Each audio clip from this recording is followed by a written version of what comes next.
Thank you very much, everyone. Before starting with the panel, let me tell you a little bit what it is about. This panel, it's called what we call a CARLA Capsule, and it was developed within a big program, a European program called CARLA, and that right now operates under Horizon Europe framework. And the main goal is to provide practical, useful information about the career opportunities that a degree in STEM can have. In our case, we're going to be focusing a little bit in quantum. Also, normally we do this in one-day-long event where we have several panels, some focused on industry, some focused on transversal topics like intellectual property, finance, science communication. In this case, we're going to be focusing a little bit on academia and hopefully giving you a little bit of a glimpse about the type of career paths that academia can offer.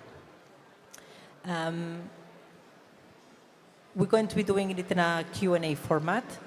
Also, if you have any questions, at one point I'll open the questions to the floor, to you, and we'll be happy to receive your specific questions. We're going to start now first by introducing these 5 exceptional people in this panel.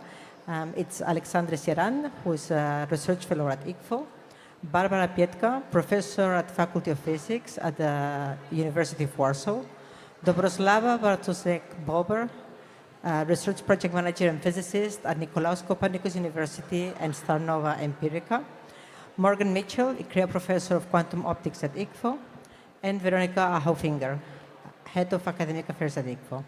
I would like to start with the first round of the same question for all of you, or almost the same question.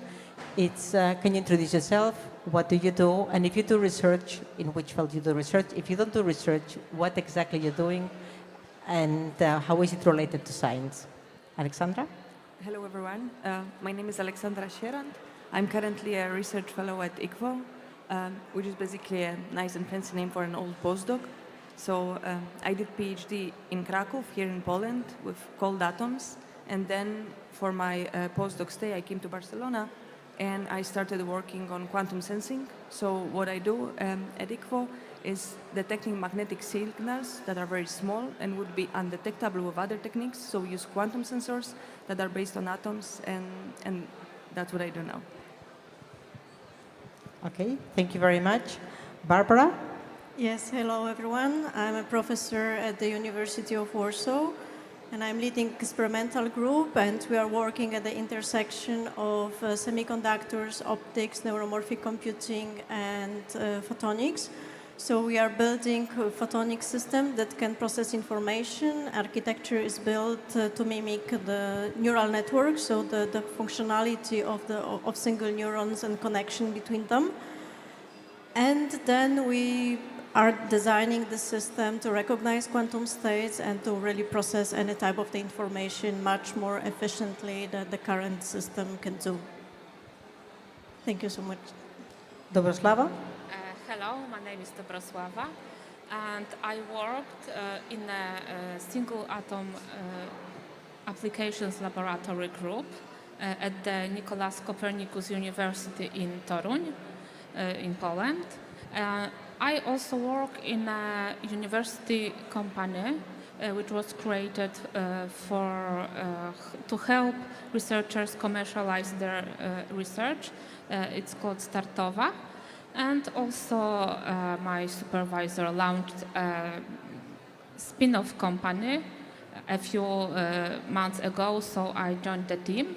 And my work is mix of administration and herding cats. I'm a glue between scientists, funders, and paperwork.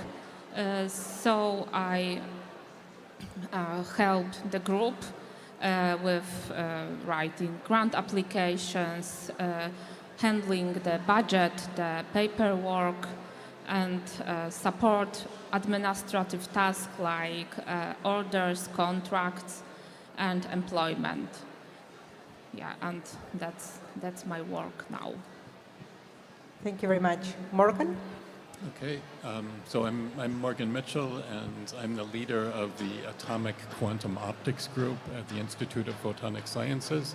I did a PhD in physics, and then I did a postdoc in physics, and then I taught for 2 years in physics, and then I did a second postdoc in physics, and then I finally found a research position at the Institute of Photonic Sciences 22 years ago. And for the last 22 years, we've been building an excellent team that does lots of things at the interface between light and atoms. And one of our main applications is to build quantum sensors. So that's, for example, very precise instruments to measure the magnetic field that comes, for example, from a person's brain. And so this has medical applications, but it also has applications in other areas, for example, in environmental physics for observing the magnetic field of the Earth, and in fundamental physics for looking for new particles. Thank you. And last but not least, Verònica. Good afternoon. My name is Verònica Ahufinger, and currently I'm the head of academic affairs at ICFO. But I joined ICFO last September. Before, I was a professor at the Autónoma University in Barcelona, and there, at that time, I was leading a research group in quantum simulation. So this is just to use controllable systems to understand condensed matter systems and engineer new ones using two platforms, ultra-cold atoms and photonic systems. And there I was also teaching. And last September, as I said, I joined ICFO with a different position. So now my main responsibility is to deal with all the academic issues and the career development of postdocs and PhD students at the Institute. We run our own PhD program, and we have designed a training program for researchers. Within the team, we also organize activities at the international level. So we have partnerships, and we organize schools for master PhD students. And also we participate in projects, educational projects, at the regional, national, and international level. Thank you very much. So with this, now I'm going to make each of you a different question. Feel free to add on if you have additional comments. Alexandra, how do you choose which postdoc position? I mean, what were you looking for when you finish your PhD? How did you decide to become postdoc at Morgan's group? Yes, so I think there are three main aspects that I focus on and that I would recommend to take a look before you decide on a postdoc position. So first is, of course, the group and the research interest. Are those aligned with what you want to do? Do you want to stay in what you did during your PhD? Do you want to change to something else? Discuss very well the research focus of the group and the future plans to know what you are getting into. Then the second important thing is to talk to the group leader, to your future boss, to see if you are a good fit, if your visions are aligned, if the idea for your postdoc is the same. Do you want to publish a lot of papers? Do you want to supervise? Do you want to build a new experiment? Do you want to join an existing experiment so that you can just produce the results and make more papers? This is important to talk before so that later on no one is disappointed.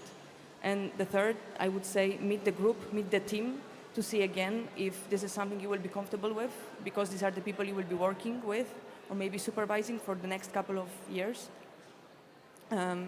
So I think those three are the most important parts. And me, during my PhD, I came to ICFO for actually visiting PhD student, and I joined Morgan Group, and the work was great. I really like the projects, and that's how I decided to come back for a postdoc. Thank you. Barbara, what does it take to become a professor? I mean, what do you think does it take? It is a long path. You need to finish studies, then you need to engage on a PhD position. So you need to make your PhD. Then you need to go for a postdoc, and maybe for a second postdoc too. And then finally to become a professor, but you need to find funding, and then you need to find a place where you would like to live and where actually you can continue research. So you actually build this research, your own research idea over many years. So when you start a PhD, actually what is needed and what is crucial and what you need to develop is really hard skills. So all the science, all the knowledge you need to build on, and all of your experimental or numerical skills. And then when you go on a postdoc, you need to broaden the fields, and then you need to find the way how to collaborate with people, to have more and more connection, to connect at different fields. So finally, if you want to be a professor, you need to connect all of these many dots to lead really a big project that will lead you to some discoveries, to some final result. So actually the path is long, and all of the way you have the time to acquire different competences. So from the basic knowledge to collaboration, to building on visibility, to building the friends, and also different skills, and to take from different people all of the knowledge or what they have the best. So this is actually the path that you have to go, and then look for really funding, because without funding there is no research finally, unfortunately. Dobrosława, I don't know where to start. I mean, you're wearing many hats. Research, project management. Recently you also joined this quantum company. So how do you plan this? Are these opportunities that came along? Did you on purpose wanted to diversify? So tell us a little bit. So it was not planned at all. I began as a scientist. I finished studies and then PhD studies at Jagiellonian University. I worked there in a cold atoms lab with Ola also. We met there. And then after finishing my PhD research, life happened and my husband moved with his experiment, because he's also a scientist. He moved with his setup to National Laboratory of Atomic, Molecular and Optical Physics in Toruń at the university. So I followed him, and I worked there as a postdoc with Bose-Einstein condensation for some time, a year or something. And then I had a break to have my kid. And after something like 2 years, I had to ask myself what to do next. And as I liked research, but I also liked, to some extent, this organizational part of this task. So I thought maybe about something like project management or data steward, or maybe a scientific publishing house. But there was a job opening in the project support office at the university. So I applied, and it was a really good fit. The hours were manageable for a mother. It was close to my home, and I used my scientific background to help others to navigate through the system. I worked there about 3 years, mostly with National Science Center projects. And then a colleague needed someone to help with his research group at physics department. So I moved there, and it was this move to project management, because there I dealt with first with pure basic science projects. Then we have more, let's say, commercial projects from European Space Agency. And to conduct such projects at the university, it's a disaster. So we moved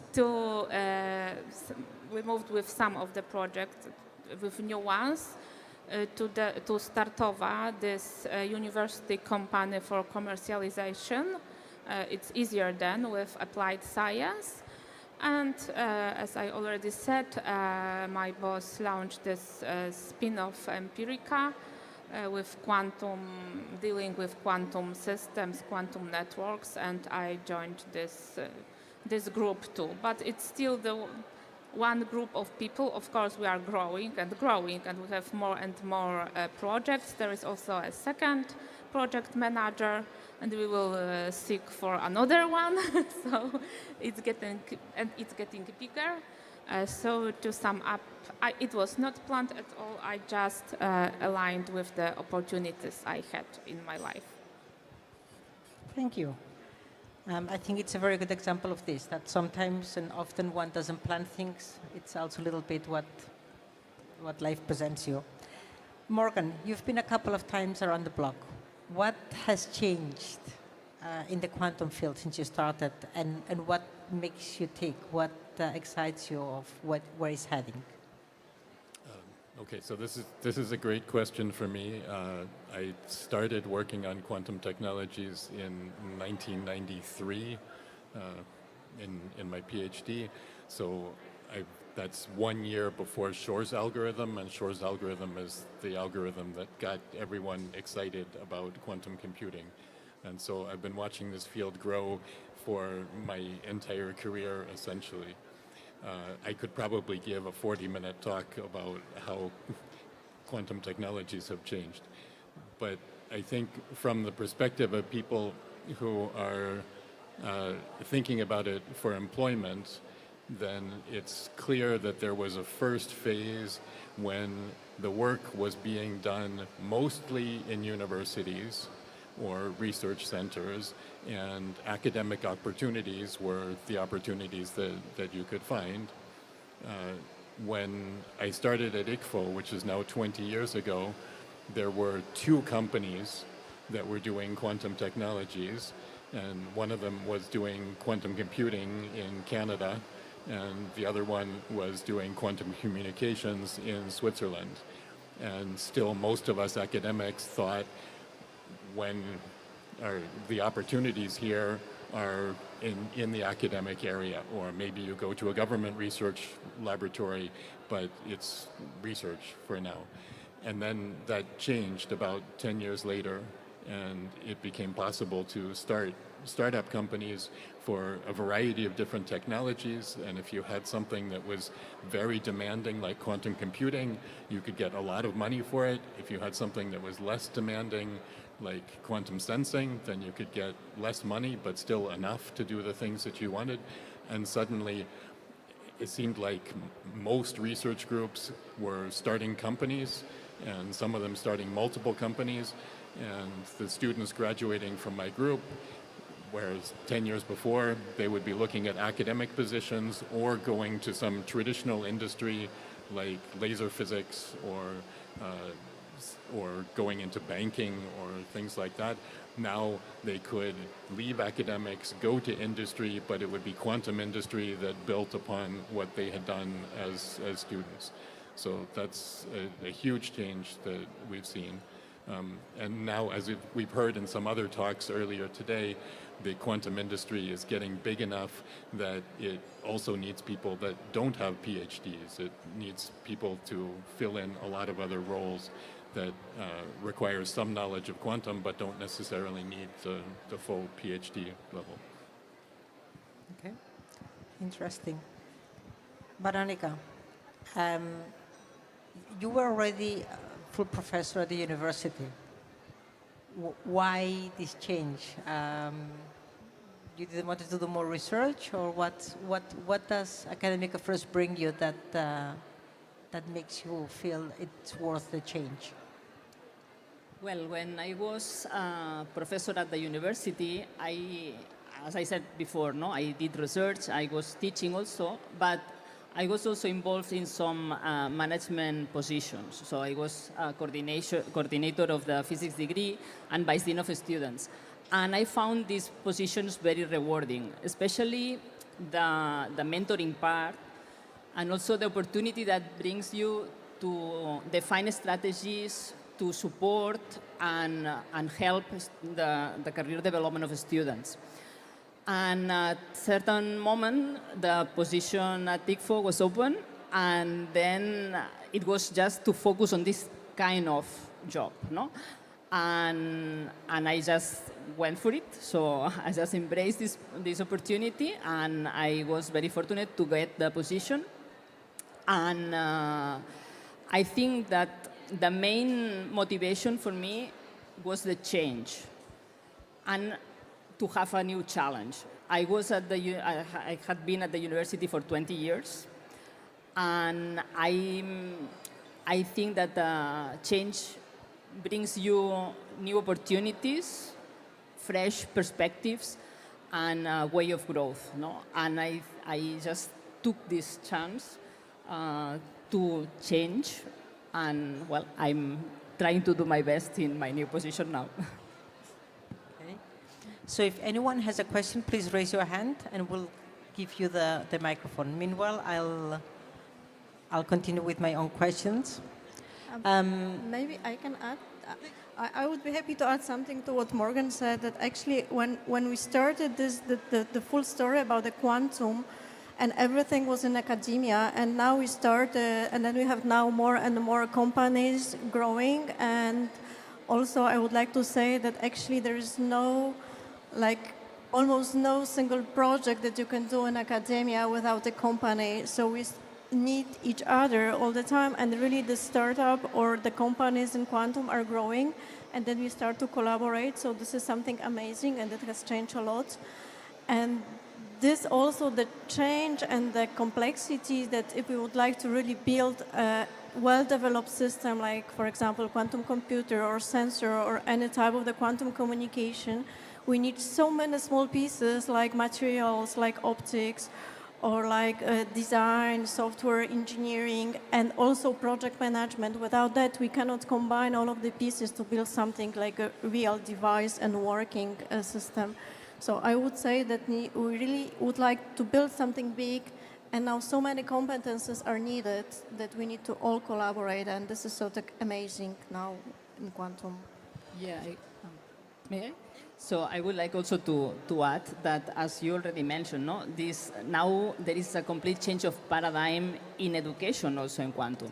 So because of that, no, so we need people that is not completely expert in quantum, that join an industry, but we also continue needing the people that is full expert. We should, there is now a discussion of if we should start teaching quantum already in primary school, so how we could, how we can really attract people to quantum, and how we can teach them, because it will be something very important. Well, it is already important in our everyday life, and it will become more important. And I think this is a completely change of paradigm also from the education perspective. So I think we are adding something to that question. So maybe I would like to mention from the perspective of a postdoc. Years ago, if you started being specialized during a postdoc in a certain field of physics, for example, it was difficult after many years to go to some other company because you were so specialized in something that was done only at the university level. But now, if you stay in quantum, you have a lot of possibilities because of how many companies are around. So maybe it's a bit less depressive. You can stay and do research for some time and then try to go to the industry at any given point. So you're all saying that the differentiation between academia and industry path, it's not as defined and it can be more blurred. Is that correct? Definitely. Okay. So with this, let me then, Verònica, ask you, what does your role looks like every day, the day-to-day? What do you do? How do you transition from a research to a leadership position? What skills do you need? Well, I'm not sure to describe my transition as a transition from research to leadership, because when I was doing research, I was leading a research group, and now I'm leading an operational team.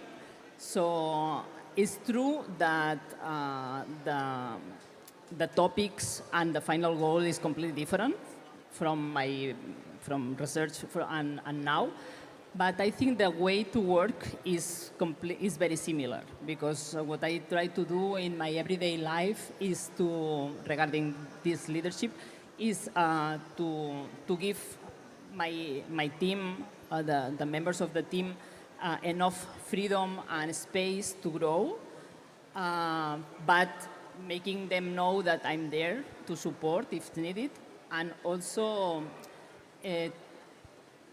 to create an atmosphere of sharing and discussing.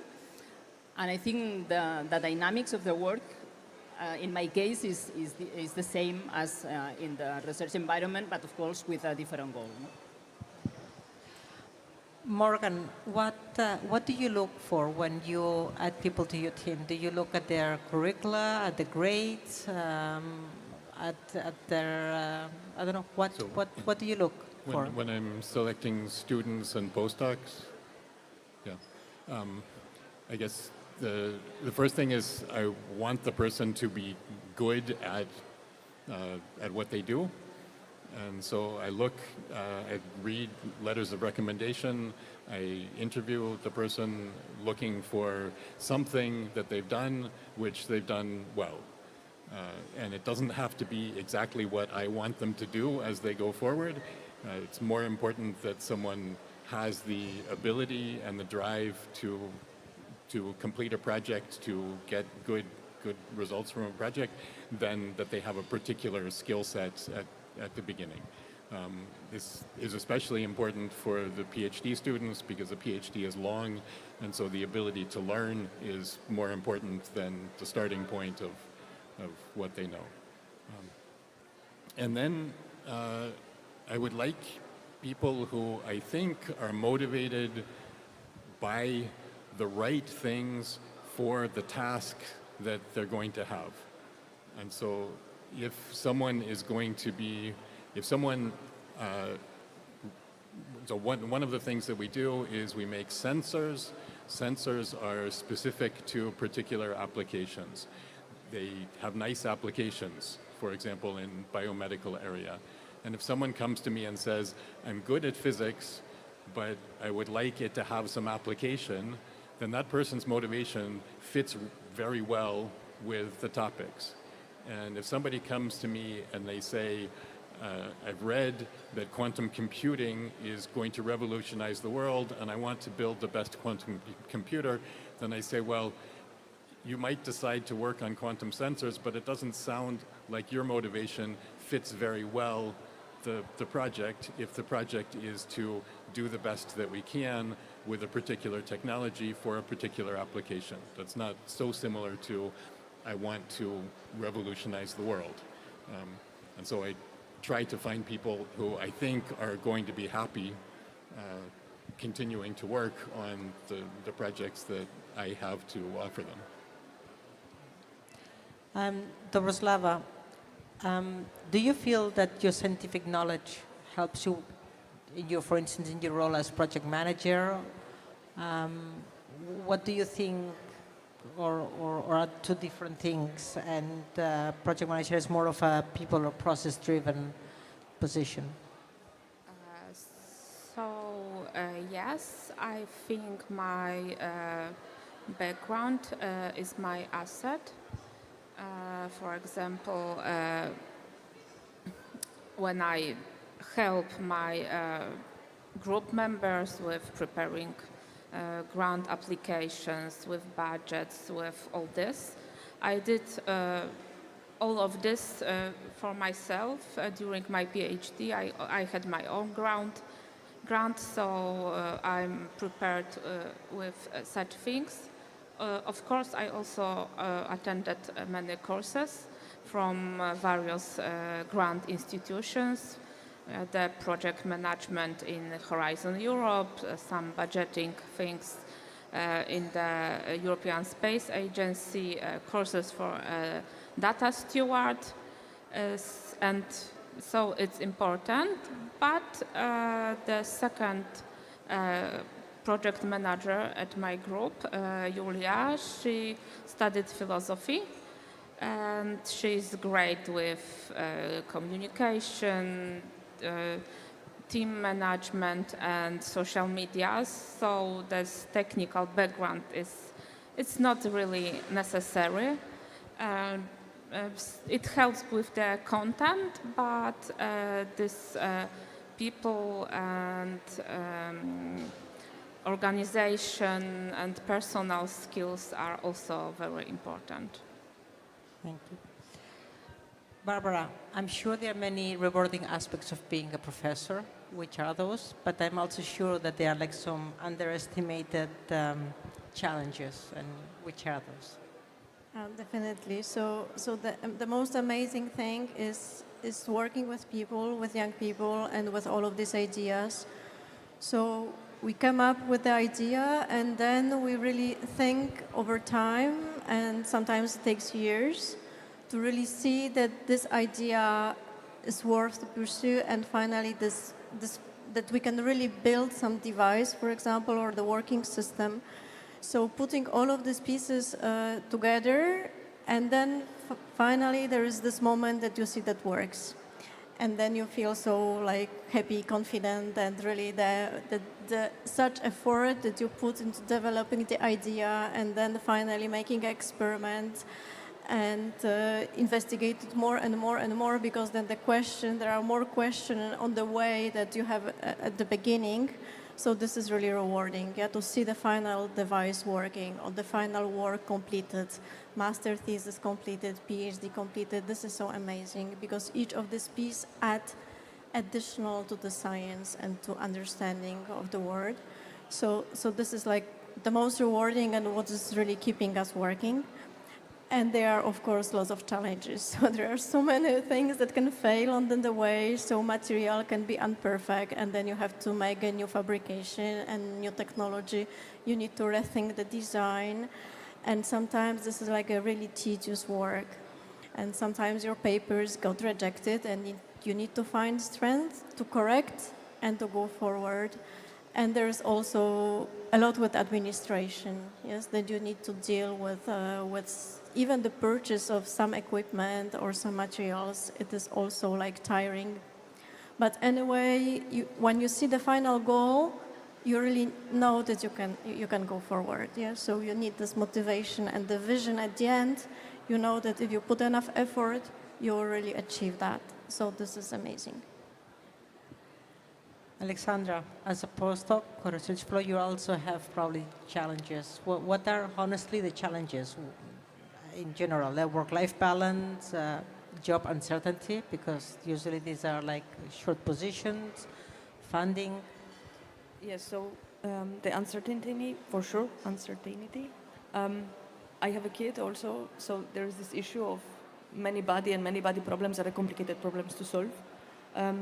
So this definitely is somehow limiting you to pick a proper country to have your postdoc, that you can put your kid to school or to kindergarten. The parents, the family will be far, so no one can really help with the kid. So this uncertainty, how long you can stay in one place, how to arrange your life is definitely something you have to take into account, but I think it's manageable. And the work-life balance. So this is a stage when you're past your PhD, you have a bit more independence, but you're not completely independent. So again, it's very important to choose the group properly so that you can have the work balance as you want. And then it's up to you. I would probably be considered to not have a very good work-life balance. I like my job, I spend there a lot of time, and I'm happy to do it, and I'm happy that no one is making me to do it. So at this stage, it's still important to pick the group properly because you want to decide what your work-life balance will be. Okay. There is a question there. Hold on a moment. They're going to give you a... Thank you. I just have a quick question regarding AI. So with everything going so fast with respect to AI, how relevant is doing PhD now? Because, you have to sit for hours reading those papers, and the concentration, like focus time has become so less with everything evolving so fast. But my main question is how relevant is doing PhD with everything happening around AI? Who would like to take this question? Well, I can take that, but you can add also. So from my perspective, the AI is making our life much easier from few points, but it will never enter the laboratory, not yet. So finally, you need some experimental skills to really build a device to test it working. So it will help you to produce, to analyze data. It will help you to make graphs. But then you really need to understand finally if what you produce with AI has a true value, if there are no misconceptions all around. Yeah, so still in the laboratory, it is super important, like all of us, the human component. So I think that AI helps us a lot. We should profit from it and then learn as much as we can to understand if finally what we produce has sense. Yeah, but at that moment, experimentally, still we need a lot of work by human. So this is from the experimentalist point of view, yes. Anyone want to add anything? If not? So then, since we are moving to the last minutes, I would like to each of you to spend a bit of time. I don't know if you want to say or add anything. Maybe Verònica, you can start, and then we move a last minute, last statement. A statement? Okay, just I will give an advice, a general advice that it was very useful for me, and I did not have that at the time when I started. And is that the main thing to pursue a career in research is to pursue what really excites you and enjoy the journey, because it's a long journey, but it's very rewarding. And in this journey, you have to trust your own ideas, especially if they are new and unconventional.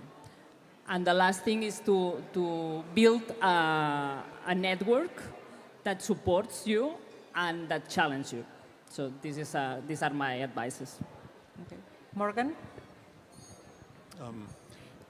Yeah, I guess I don't have advice so much to give. I think there's a lot of advice, good advice being given.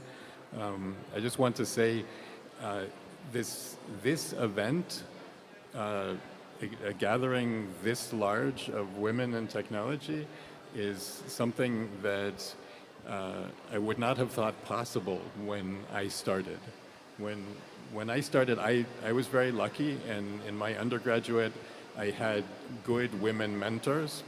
But when I got to graduate school, then in my class of 30 that were starting the PhD, there were 2 women, and in the faculty of 60 professors, there were 2 women.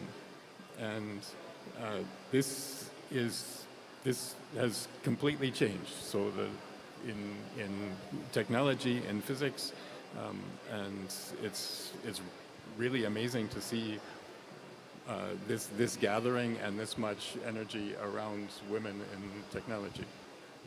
Okay. Dobrosława? I wish I had knew earlier when I was young that the career path in quantum field doesn't have to be linear.